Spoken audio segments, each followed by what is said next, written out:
I was telling the bridal party last night that we all share a memory together. And that's true of each and every one of you too. So we thank you for that.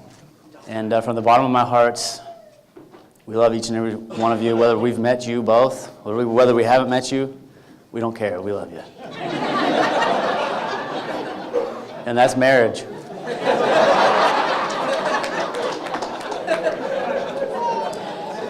So we want to celebrate. We want to remember that we've been brought together. We didn't find each other. And we want every one of you to have fun. And remember that if you can't drive, there's Uber, there's a taxi, there's something. Get home safe, have fun. We love every single one of you, so enjoy dinner and have a great time. Thanks.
From a small town just a little south of here, maybe you guys have heard Lauren talk about it, Nashville, Tennessee.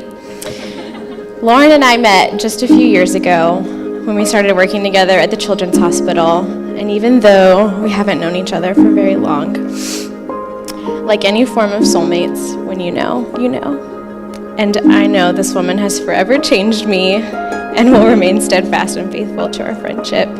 And we will continue to hold each other up for many, many years. Lauren, you are one of the fiercest and most loyal friends that I have ever had, and I am so grateful to you for all the love and support that you've given me. But enough about us. Talk about Lauren and Michael. So the story of how Lauren and Michael met might change depending on who you ask.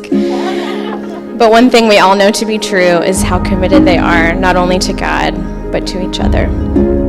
It has been a wild ride full of tons of laughter, a few tears, and the obnoxiously faithful jumping hug.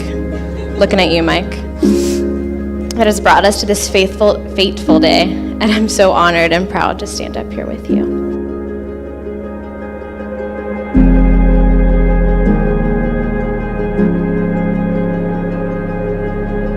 But Mike and I, we've known each other almost 20 years.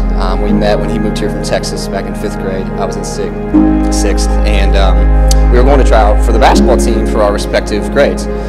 And back then, I was a pretty small kid, skinny, short, all the attributes you don't want for basketball. And, when Mike moved in, I kind of saw an opportunity. Now Mike back then wasn't who he is today. He was a shorter, chubbier, like, bleach blonde hair, like not natural bleach blonde, like the spraying kind. Like, he was that guy. So, I saw an opportunity to really perfect my basketball skills. We found out we lived down the street from each other. So we would, starting then, ride our bikes to each other's house and play basketball games.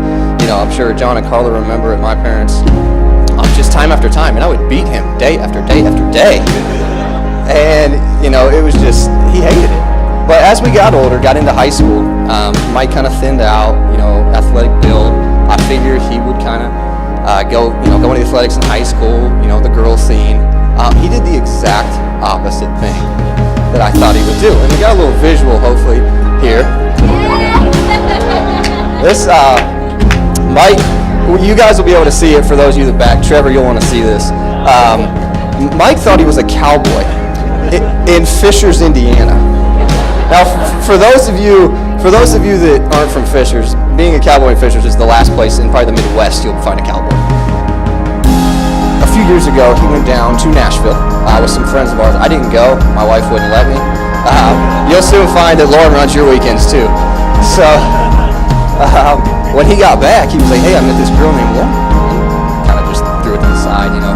He lived up here, she lived down there. I think he didn't move at the time. But over the next coming months, I kept hearing Lauren's name, and I'd see her name pop up on his phone. And you know, for a while, it just, you know, they were talking, but she wasn't coming up. He wasn't going down there, so I was kind of confused. I thought maybe she got a hold of this picture and was a little scared. I thought that, or maybe it was a receding hairline here. I'm not sure which one. So, but eventually, he did bring Lauren up, and I remember meeting Lauren at an Indianapolis Indians game with a lot of the guys here. And obviously, you know, first impression, she's a gorgeous girl. So you did well there. But even more importantly than that, she just had this southern, you know, sweet southern personality. You know, she just fit in so well with all our wives here, all the guys. It was just a really natural fit.